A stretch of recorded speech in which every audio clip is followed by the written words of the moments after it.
Hello दोस्तों, आज की इस वीडियो में आपका स्वागत है। आज मैं आपको अर्धवार्षिक का पेपर बताने वाला हूं, विज्ञान का कक्षा 10वीं का, जो कि होने वाला है। ठीक है, अभी आपका पेपर स्टार्ट होने वाला है। तो देखिए यहाँ पर समय 3 घंटा रहेगा और यहाँ पर 80 मार्क्स का पेपर रहेगा और 20 अंक का प्रैक्टिकल रहता है। तो चलिए स्टार्ट करते हैं। इस वीडियो में आपको कंप्लीट पूरा पेपर बताया जाएगा सॉल्यूशन के साथ, तो वीडियो को लास्ट तक देखते रहिएगा। तो चलिए स्टार्ट करते हैं। देखिए यहाँ पर पैटर्न इस प्रकार रहेगा कि प्रश्न क्रमांक 1 से 5 तक जो एक एक अंक के क्वेश्चन रहते हैं, जैसे कि आपका अभी त्रैमासिक का पैटर्न था, सेम पैटर्न होने वाला है अर्धवार्षिक का भी। तो चलिए स्टार्ट करते हैं प्रश्न क्रमांक 1 से। और प्रश्न क्रमांक 1 में सही विकल्प पूछे गए हैं। तो सही विकल्प में आप देख सकते हैं कि फर्स्ट क्वेश्चन है कि अलैंगिक जनन मुकुलन द्वारा होता है। तो इसके आप वो आंसर बताए जाएंगे। पहले क्वेश्चन देख लीजिए, इसके बाद में दूसरा देख लीजिए। यहाँ पर निम्न में से कौन सा मानव में मादा जनन तंत्र का भाग नहीं है? तो देखिए 4 ऑप्शन दिए गए हैं, अंडाशय, गर्भाशय, शुक्रवाहिनी और डिंबवाहिनी। और इसके बाद में थर्ड दिया गया है स्वपोषी पोषण के लिए आवश्यक है। तो 4 ऑप्शन दिए गए हैं, देख लीजिएगा आप। इसके बाद फोर्थ है निम्न में से कौन सा लवण क्रिस्टल जल युक्त नहीं है? तो 4 ऑप्शन आपके सामने दिए गए हैं, एक बार जरूर देखें इसे। और 5वां देख लीजिए, इसके बाद में निम्न में से कौन खनिज अम्ल नहीं है? तो 4 ऑप्शन दिए गए हैं, अब इसमें से कौन सा होगा बताइएगा। इसके बाद में देखिए यहाँ पर 6वां दिया हुआ है, पतले तारों में धातुओं के खींचे जा सकने की क्षमता कहलाती है। तो तन्यता, आघात वर्धनता क्या कहलाती है? तो आपको बताना है। यहाँ पर 4 ऑप्शन दिए गए हैं। इसके बाद में देखिए यहाँ पर सेकंड क्वेश्चन आप देख सकते हो। पहले तो अभी और विकल्प रह गए हैं, 2 विकल्प, इनको भी आप देख सकते हो। ठीक है, और साथ ही साथ आप नोट भी कर सकते हो, क्योंकि ये बहुत वेरी मोस्ट इंपोर्टेंट क्वेश्चन है जो कि आपकी परीक्षा में आने वाले हैं। तो इन सभी को आपको अच्छे से याद कर लेना है। और इसके बाद देखिए प्रश्न क्रमांक दूसरा दिया हुआ है, तो इसे देख लीजिए। इसमें रिक्त स्थान पूछे गए हैं प्रश्न क्रमांक 2 में। तो ध्यान से देखिए, फर्स्ट क्वेश्चन है कि वे अभिक्रियाएं जिनमें अभिकारकों के बीच आयनों का आदान प्रदान होता है खालिस्तान कहलाती हैं। तो द्विविस्थापन अभिक्रिया कहलाती हैं। इसमें आपको क्या लिखना है? द्विविस्थापन अभिक्रियाएं। ठीक है, और दूसरा देखिए, किसी रासायनिक अभिक्रिया का समीकरण के रूप में प्रत्यक्षात्मक निरूपण खालिस्तान कहलाता है। तो रासायनिक समीकरण कहलाता है। इसमें आपको रासायनिक समीकरण लिख देना है। थर्ड देख लीजिए, धात्विक ऑक्साइड प्रायः खालिस्तान होते हैं। तो क्षारकीय होते हैं। क्या होते हैं? क्षारकीय। इसमें आपको क्षारकीय लिख देना है। अब देखिए यहाँ पर फोर्थ दिया हुआ है, जल एक खालिस्तान ऑक्साइड है। तो कौन सा ऑक्साइड है? उदासीन। इसमें आपको क्या लिखना है? उदासीन। और 5वां देख लीजिए, भंगुरतः प्रायः खालिस्तान का प्रमुख गुण है।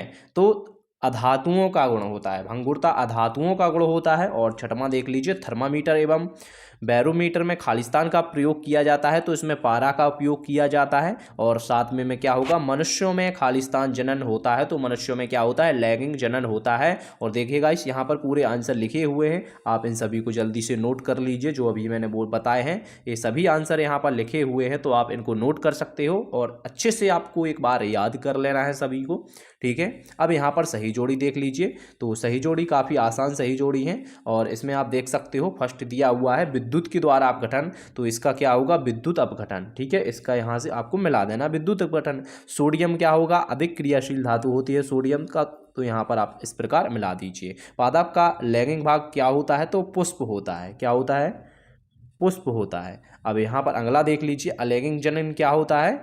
अलैंगिक जनन होता है काली कायन। ठीक है, तो इस प्रकार लगा दीजिए। और मादा युग्मक अंडाणु होगा। तो इस प्रकार ये आपकी सही जोड़ी कंप्लीट हो जाती है। यहाँ पर देखिए आंसर सभी के लिखे हुए हैं, इनको आप नोट कर सकते हो। अब बढ़ते हैं प्रश्न क्रमांक 4 की तरफ। प्रश्न क्रमांक 4 में एक शब्द या एक वाक्य में उत्तर पूछे गए हैं। तो यहाँ पर आप अच्छे से देख लीजिए एक बार। यहाँ पर देखिए, धातुओं की सतह चमकदार होती है, यह गुण क्या कहलाता है? तो यह गुण क्या कहलाता है? धात्विक चमक कहलाता है। ठीक है, और दूसरा देखिए, पारे की मिश्रातु क्या कहलाती है? तो अमल गम कहलाती है। और थर्ड का देखिए, अयस्कों में उपस्थित मिट्टी एवं रेत की अशुद्धियां क्या कहलाती हैं? तो गैंग कहलाती हैं। ठीक है, गा में एक योग गा।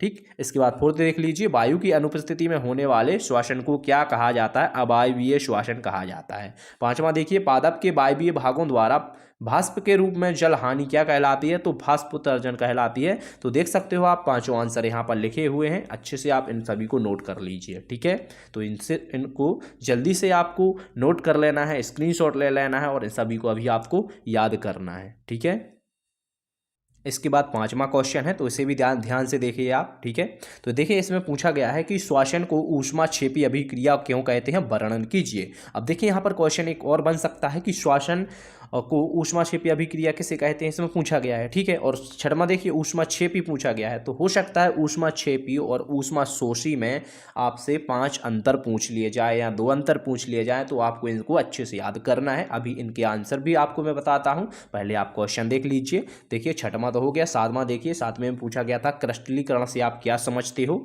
ठीक है, इन सभी के आंसर मैं अभी आपको बताने वाला हूँ। तो यहाँ पर देखिए पहले बेकिंग पाउडर एवं दावन सोडा को गर्म करके कैसे अंतर करेंगे। इसके बाद है पादप हार्मोन क्या होता है, 9वां क्वेश्चन है गाइस। इसके बाद में 10वां देख लीजिए, तारे क्यों टमटमाते हैं, अच्छे से इसको कंप्लीट करना है आपको, इसका आंसर भी बताते हैं। यहाँ पर देखिए आप मेंडल के प्रयोग द्वारा कैसे पता चला कि लक्षण प्रभावी अथवा अप्रभावी होते हैं। ठीक है, इसके बाद देखिए अगला क्वेश्चन 12वां दिया हुआ है, सहसंयोजी आबंध किसे कहते हैं, कार्बनिक यौगिक के मध्य किस प्रकार के आबंध होते हैं। अब अगला क्वेश्चन देखिए 13वां है, संतृप्त एवं असंतृप्त हाइड्रोकार्बन क्या होते हैं, इसे अच्छे से एक्सप्लेन करना होगा। इसके बाद देखिए डॉबे राइनर का तर्क नियम लिखना है आपको, डॉबे राइनर का आपको तर्क नियम का आंसर भी अभी आपको बताते हैं। और 15वां क्वेश्चन देख लीजिए, संयोजकता को परिभाषित कीजिए। तो ये टोटल 15 क्वेश्चन थे, अब आप इन सभी का आंसर भी देख लीजिए। तो सबसे पहले आप नोट कीजिए, ऊष्माक्षेपी एवं ऊष्माशोषी अभिक्रिया का क्या अर्थ है, उदाहरण से समझाइए। प्रश्न क्रमांक 5 और 6 में पूछा गया था ऊष्माक्षेपी और ऊष्माशोषी अभिक्रिया, तो इसे आप अच्छे से नोट कीजिए और आपको अभी इसे याद करना है। यदि आपने अभी तक इसे याद नहीं किया है तो अभी बैठिए कापी पेन उठाकर और इसे एक बार लिख कर देखिए, एक बार बिना देखे लिखिए, तो आपको याद हो जाएगा। ठीक है, अब देखें अगला क्वेश्चन देखिए, श्वसन को ऊष्माक्षेपी अभिक्रिया क्यों कहते हैं, वर्णन कीजिए। तो इसे भी आप अच्छे से याद कर लीजिए। ठीक है,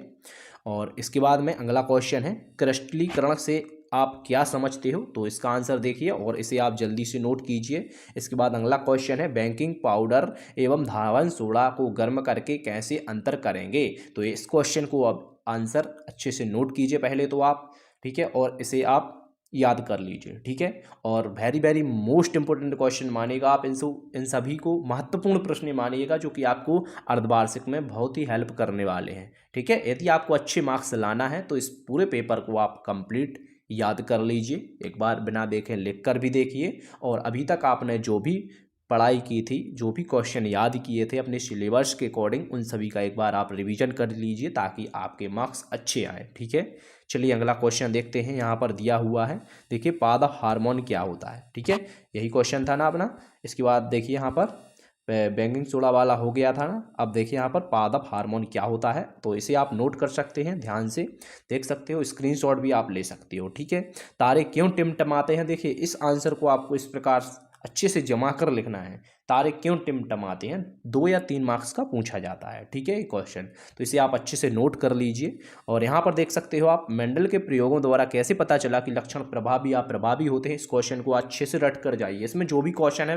वेरी मोस्ट महत्वपूर्ण प्रश्न हैं जो कि आप लोग कमेंट करते हो कि भैया इंपॉर्टेंट क्वेश्चन दीजिए, तो देखिए इसमें आपको वेरी मोस्ट इंपॉर्टेंट क्वेश्चन आपके अर्धवार्षिक के पेपर के अकॉर्डिंग सेट किए गए हैं। ठीक है, तो आप सभी को अच्छे से इनको क्या करना है, लिख कर देखना है, याद करना है, साथ ही साथ लिख कर देखना है ताकि आपका पेपर अच्छा जाए।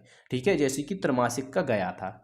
इसके बाद देखिए यहाँ पर सहसंयोजी आबंध किसे कहते हैं, कार्बनिक यौगिक के मध्य किस प्रकार के आबंध होते हैं। तो इस प्रकार देखिए आपको हेडिंग इस प्रकार डालना है जैसे कि यहाँ पर लिखी हुई है सहसंयोजन आबंध, फिर यहाँ से आपको लिखना स्टार्ट करना है। तो क्वेश्चन को कुछ इस प्रकार जमाना है कि यदि 5 अंक का क्वेश्चन आए तो आपको पूरे के पूरे 5 अंक दिए जाएँ। ठीक है, तो आपको अच्छे से क्वेश्चन को जमा कर लिखना है। अब चलिए आगे बढ़ते हैं। तो देखिए यहाँ पर संतृप्त असंतृप्त हाइड्रोकार्बन क्या होते हैं, तो इस क्वेश्चन को आप नोट कीजिए और इसी प्रकार आपको अच्छे से जमा कर लिखना है। ठीक है, और आपको अदर सब्जेक्ट की वीडियो चाहिए तो जल्दी से चैनल को सब्सक्राइब कर लीजिए, साथ ही साथ आपको बेल आइकन भी प्रेस कर लेना है ताकि न्यू वीडियो की नोटिफिकेशन आपके पास सबसे पहले पहुंचे। ठीक है, और आपको टेलीग्राम से भी जुड़ जाना है क्योंकि वहाँ पर मैं अपडेट देता रहता हूँ, हो सकता है यहाँ पर मैं PDF भी अपलोड करता रहता हूँ। ठीक है, तो आप टेलीग्राम से भी जुड़ जाइए और चैनल को सब्सक्राइब कर लीजिए क्योंकि अर्धवार्षिक पेपर आपके जल्दी से स्टार्ट होने वाले हैं और आज से आपके लिए वीडियो आना भी स्टार्ट हो चुके हैं। ठीक है, इस वीडियो के बाद तुरंत दूसरा वीडियो भी आने वाला है। ठीक है, तो आप कमेंट जरूर कीजिए कि किस सब्जेक्ट का इसके बाद आपको चाहिए। ठीक है, यहाँ पर देखिए डॉबे राइनर का तर्क नियम। तो देखिए इस प्रकार आपको डॉबे राइनर का तर्क नियम लिखना है। ठीक है, पहले तो आपको इस प्रकार हेडिंग देना है। ठीक है, फिर इसके बाद में लिखना स्टार्ट करना है। ठीक है, तो चलिए इसके बाद में अगला क्वेश्चन देख लेते हैं, संयोजकता को परिभाषित कीजिए। ठीक है, तो संयोजकता को आप कुछ इस प्रकार परिभाषित कर सकते हो। तो ये रहे आज के इम्पोर्टेंट क्वेश्चन और ये आपका पेपर था विज्ञान का। अब अगले देखिए, आपको कमेंट कीजिए किस सब्जेक्ट का चाहिए। ठीक है, और इन सभी क्वेश्चन को आपसे एक बार फिर से रिक्वेस्ट है कि इन सभी प्रश्नों को आप एक बार जरूर याद करके जाएं। ठीक है, तो आपका पेपर अच्छा जाने वाला है। वीडियो को आप ज़्यादा से ज़्यादा शेयर कर सकते हो। Thank you.